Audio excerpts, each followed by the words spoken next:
দাঁড়ানো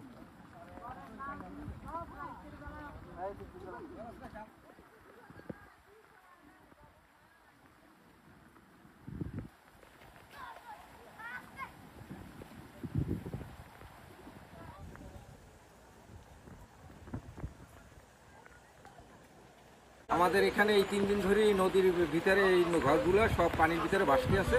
হ্যাঁ, এদের খানা ফানা কোনো কিচ্ছু নেই, এবং এরা যে থাকবে সে থাকার স্থান নেই। সবাই রাস্তাঘাটে দাঁড়াই থেকে সারা রাত্র, হ্যাঁ, দিন কাটাই সেভাবেই রাত্রিগুলো সব এইভাবে এখন এই পরিস্থিতিতে আছে। এখন যে মানুষের যে খাওয়া খাবে সে পরিস্থিতিও নাই।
সমস্যা তো সর্বদিক দিয়ে, এমনি ঘর দুয়ারে তো থাকতে পারি না।